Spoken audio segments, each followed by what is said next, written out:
Cool. So episode 38, we're going to talk about branding and we're going to talk about being uncopyable. Yeah. And let's get started.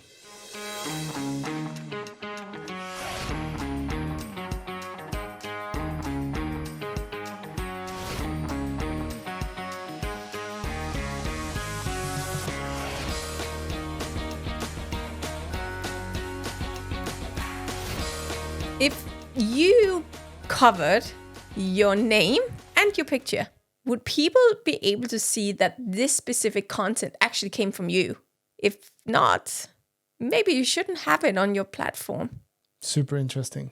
Today, we're going to talk about everything about being uncopyable, making sure that you stand out and create really, really great and heavy marketing that pulls people in, which is one of the most important factors to make your coaching business run smoothly. We're just coming out of our bootcamp 3 days, working with our clients on this theme of becoming marketing heavy and making sure that we are making marketing a core piece of our existence, with the realization that we're going to help so many more people with our marketing than our clients.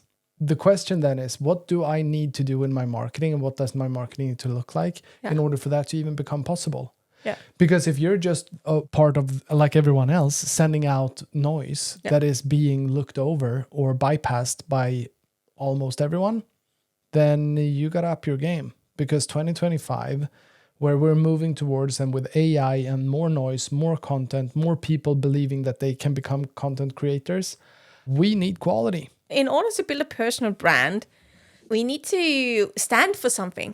We need to be clear who we are, what we believe, what we stand for, what we do not stand for, who we are. And we need to be very clear. I think you said it a lot of times when we've been having these episodes talking about like being very clear before you're loud. Yeah. Taking that personal brand and making it to your content, how does that show in your content? As you said, there is a lot of AI generated content and I understand it. And it's the same thing has been happening to us because we were recording these podcast episodes and to save ourselves time, I have a little bit of help from ChatGPT and turn it into content. And then we got the email. Turn it into emails and turn then it into email and then step. turn it down, that email down to, so it got diluted. And even though we speak here, that's you and me, let's be giving away our voice and what we believe in and what we stand for at these podcasts. Like this is the raw episode and raw foundation of who we are and what we stand for. It got diluted into our content. If you feel like you're a little bit uncertain about it, like I'm not good at writing content or I'm not creative, and we all have those days where we don't feel like creative and I need to get the content out and I'm not creative. I don't know what to write about and all of that. And it's so easy to just open ChatGPT and say, hey, make a piece of content about this thing. But it's not personal. It's just so generic. Yeah, like you said, we need to show what we stand for, but we also need to show what we stand against. And we need to be opinionated. We need to have strong opinions. And we need to put more weight into our marketing and what it is that we are communicating. Yeah. Because otherwise we will never, ever be someone who people wants to follow. Yeah.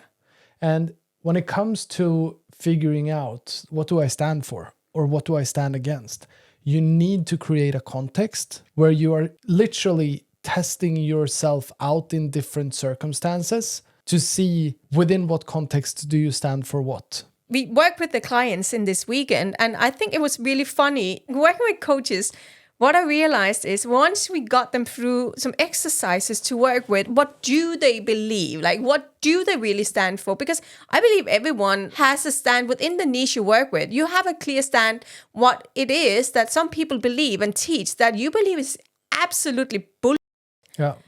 What I realized is that there is just so many coaches that are so polite. They don't want to be seen as not being supportive or disagreeable. They don't want to. So this is exactly what happens. It's about telling your truth. Yeah. And speak it out loud, not hiding it and trying to please everyone in your content. Because when we try to please everyone, it's not you. It's a vague version of you.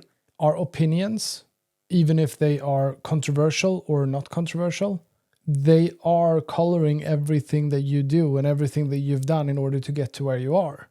And if you're a coach, that is a part of the ingredients that allows your future clients to get all the way to where you are as well. Yeah.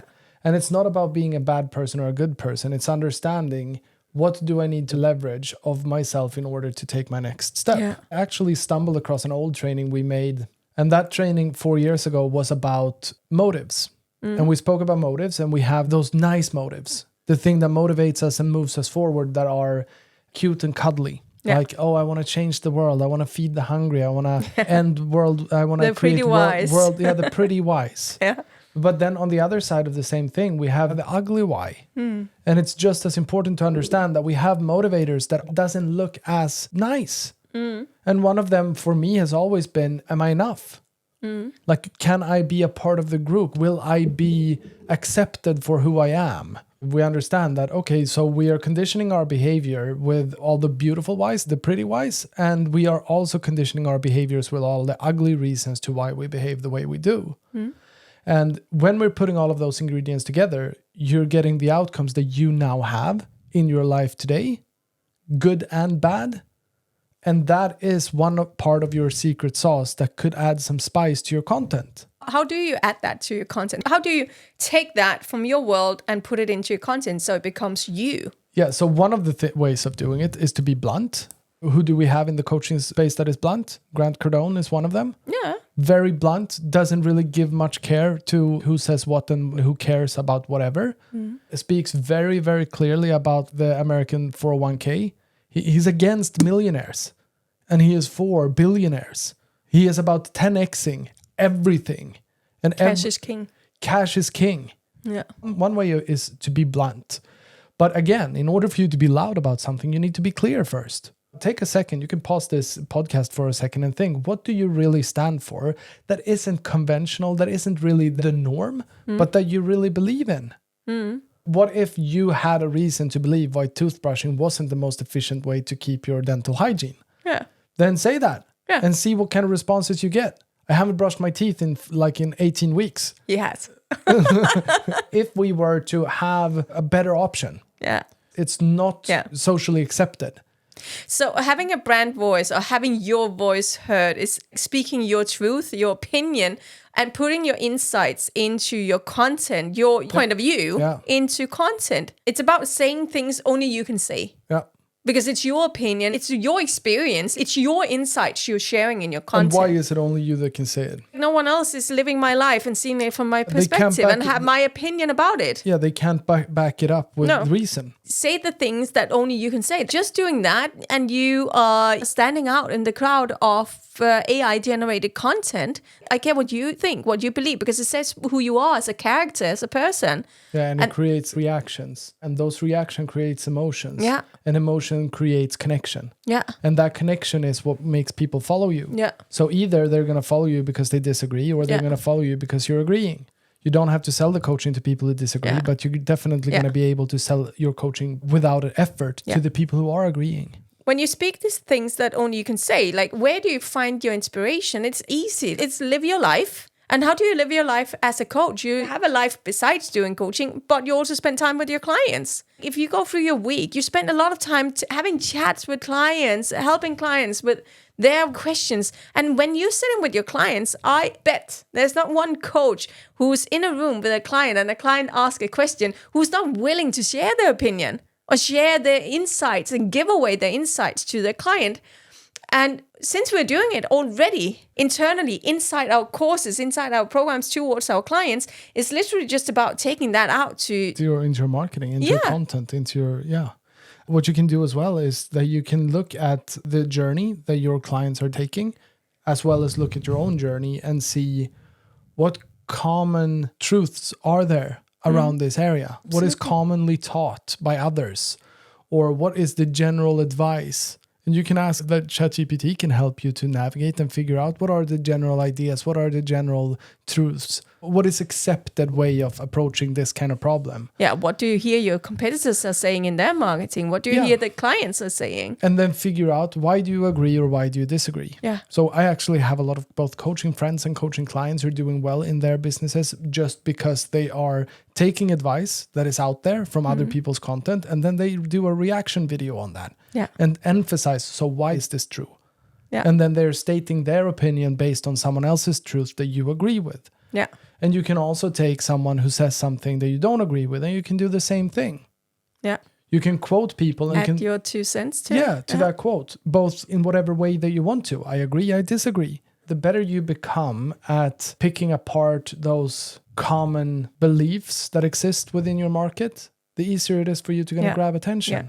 And there are so many common beliefs of how to behave in a relationship or how to navigate the business or whatever kind of coach you are. A lot of people are just saying, yeah, that's easy. I'm going to do that one day when I have time. Mm-hmm. And because we realized it was so embarrassing with the things we've been sending out. Like we really did not like the emails we've been sending out, the content we've been sending out. So we took it back. And I can assure you, we saw the results of it immediately.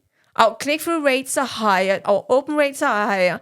More people are watching our content because we made it. And as the owner of your coaching business, you have 2 primary jobs. Help your clients and do marketing. And get more clients. Right? That's what you should do. And all of this is about the same. It's the same things you talk to your clients about and you do in marketing. And no, you're not giving away your course in your marketing because the short form content of a 1 minute piece of content or one post, that is your entire coaching program. You need to take a look into your program because then you probably need to add a little bit more value.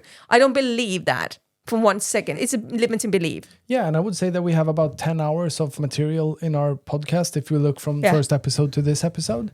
And it doesn't even come close to touch on anything of everything that we do. No. But we are not holding back. Yeah. So anything that we truly believe and that we know is working, we're giving it away within a context so that it's applicable. But it isn't at all coming close to comparing to any of our programs or processes that we help our clients through. Give your best stuff. That's something that I learned from Alex Hormozi. That is one of the best advices that I've gotten. And if you're looking at Hormozi, the only thing he does is to give away core strategies that is working, seen from the right perspective, done in the right way. But give away your best stuff. So if you have a killer thing in your program, then use it for marketing. That is what you're going to talk about. That is what you're going to dissect, because people are going to judge you for what you give away for free, not the stuff that you have in your program. Because if you don't give away the best stuff, they are not going to judge you long enough for them to ever consider joining your program. So they're never going to see it. Yeah. But if you give your best stuff, you might actually have an opportunity to get a new client so that they can do the journey and get that outcome that you help them get. Yeah. So gonna add a link below with a training on how to get your own unique brand heard, get it out there, your own brand voice, your own uncopyable edge to your content, becoming more spicy, becoming more of who you are. Turn that up so your marketing becomes better and your brand stands out much more clear. We'll put the link down below. Go and watch that training. And thank you for spending your time with us. Thank you for spending your time with yourself. And then don't forget and listening to us. don't forget to like and subscribe. And we'll see you in a new episode very soon. Take care, guys.